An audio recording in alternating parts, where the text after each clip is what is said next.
Muitas pessoas têm tido seus sonhos destruídos pela falta de confiança absoluta em Deus. A Bíblia está repleta de exemplos de grandes sonhos cumpridos para a glória de Deus. Encontro com a Palavra é um programa escrito pelo Dr. Dick Woodward e narrado por Pastor Edson Bruno. Ouça e descubra verdades que lhe ajudarão no seu dia a dia. Com você, Pastor Edson Bruno.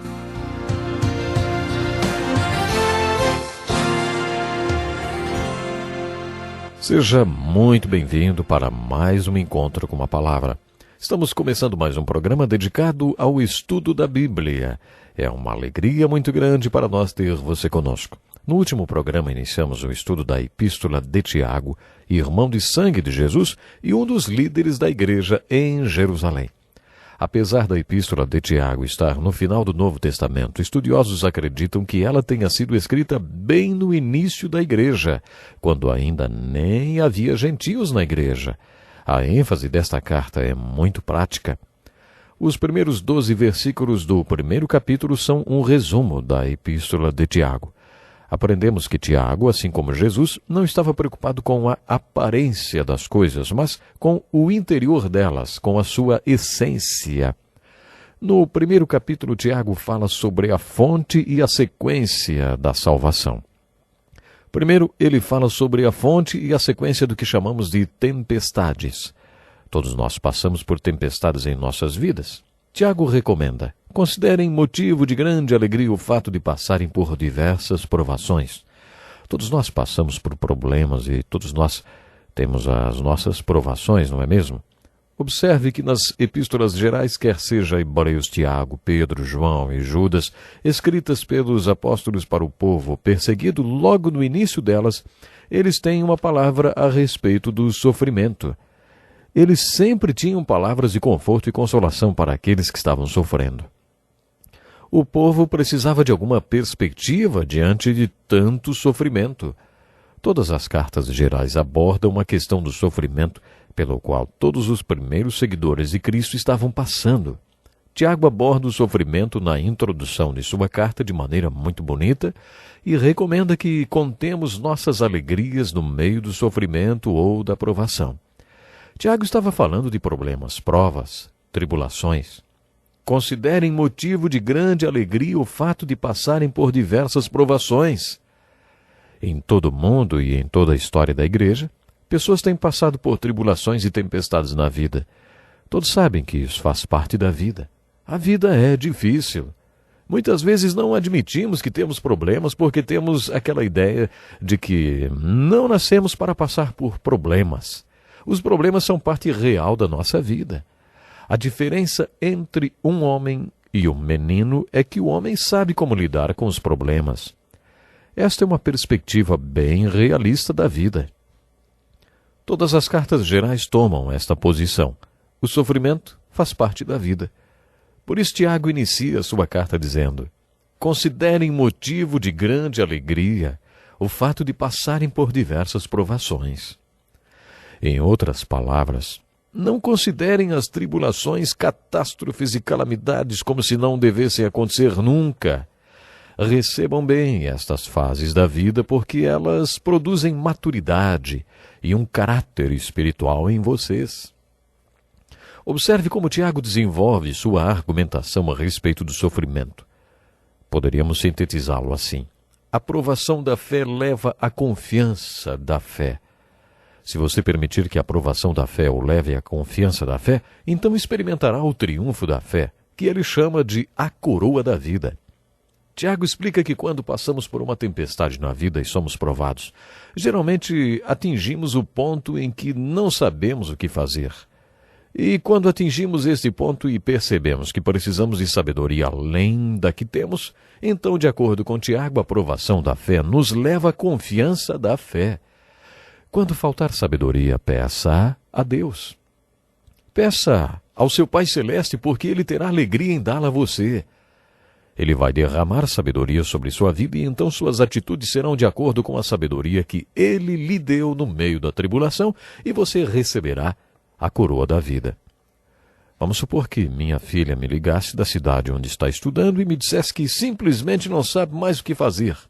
pai, as provas começam sábado e eu fiquei doente com a garganta inflamada e amidalite. Para piorar, eu caí da escada e acho que quebrei as pernas. Imagine que depois de despejar tudo isso pelo telefone, ela ainda desabasse a chorar e dissesse: pai, eu não sei o que fazer.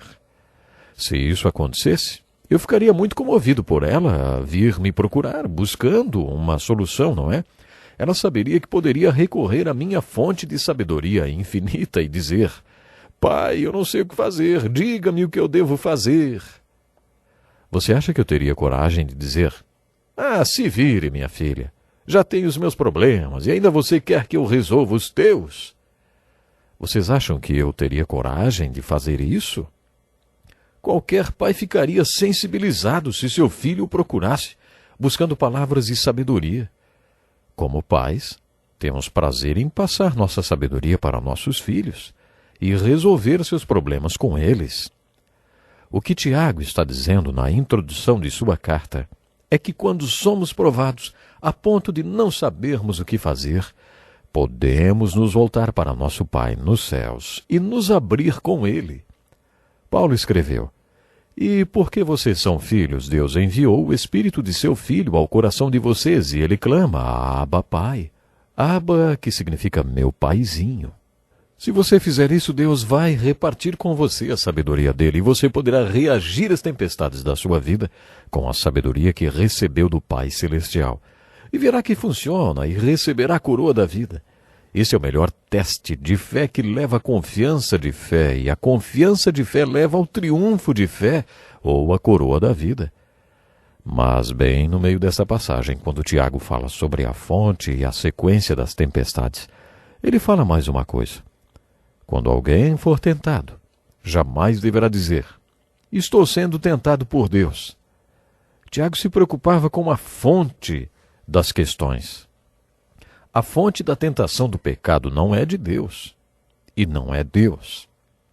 Tiago deixou implícito que a fonte das tempestades poderia ser Deus, pelo menos a vontade permissiva de Deus.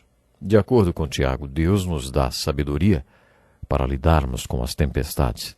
E à medida que Ele nos dá sabedoria para lidar com as tempestades, também nos dá graça para passarmos por ela e crescermos espiritualmente. Mas quando Tiago começa a falar sobre a tentação do pecado, a situação é completamente diferente. Tiago deixa bem claro que não devemos culpar Deus pelas tentações do pecado, nem mesmo o diabo. Tiago deixou um estudo sobre a fonte e os reflexos do pecado. No primeiro capítulo, ele afirma que, quando somos tentados, esta tentação não vem de Deus, porque Deus não é tentado com o mal e nem tenta o homem para que ele peque. Geralmente a pergunta que surge é: se a tentação não vem de Deus, por que na oração do Pai Nosso oramos: não nos deixe cair em tentação? Pense nisso por um segundo. Quando fazemos a oração do Pai Nosso, é como se orássemos: Senhor, guia-me, porque eu sei que se o Senhor me guiar e eu seguir sua orientação, não serei tentado. Se o Senhor dirigir os seus passos, Ele não o levará ao confronto com o pecado. A filosofia bíblica sobre a tentação do pecado é sempre essa: fuja da tentação, antes que ela o seduza. Fuja! Você se lembra do texto de Paulo, de 1 Coríntios, capítulo 10, verso 13? Não sobreveio a vocês tentação que não fosse comum aos homens. Saiba então que as tentações pelas quais você passa no mundo, todo mundo passa.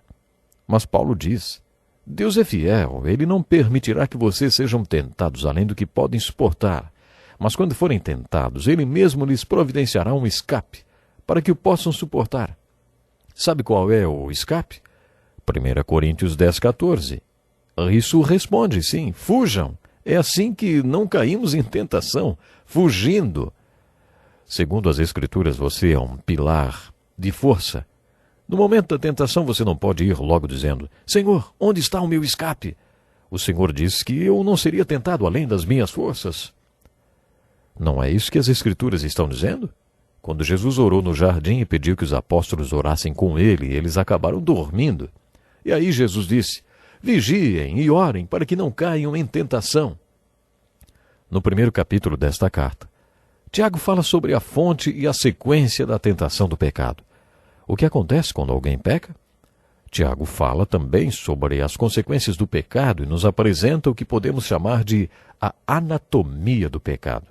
Ele deixa bem claro que a tentação não vem de Deus nem do diabo, a tentação vem de dentro de nós.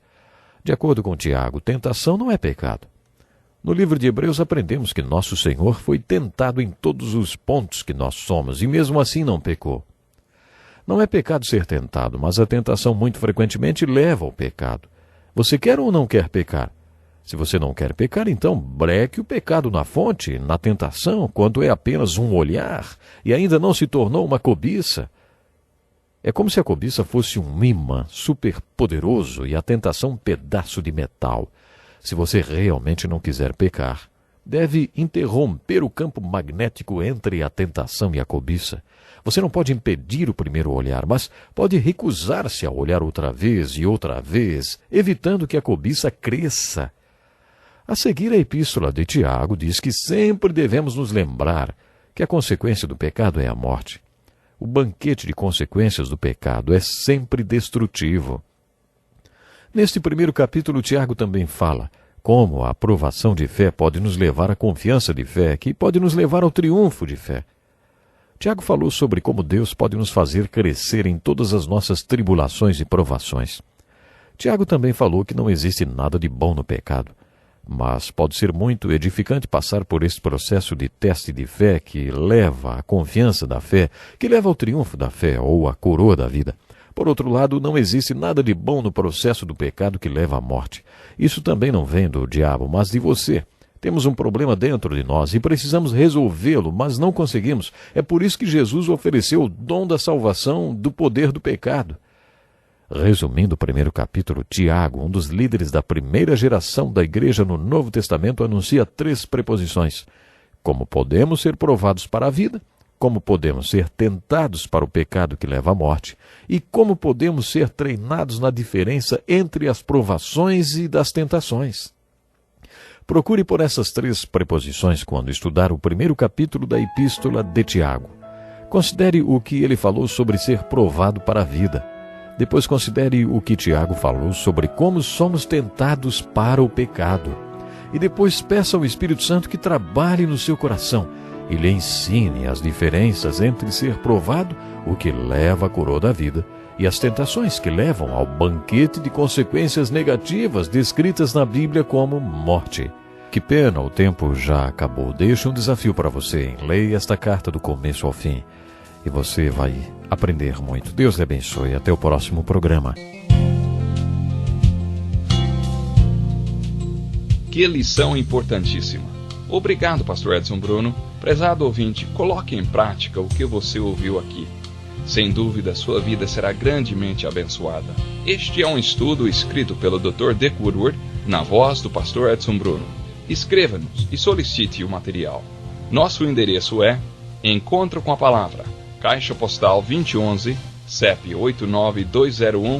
89201-970, Joinville, Santa Catarina. Até o nosso próximo encontro com a Palavra.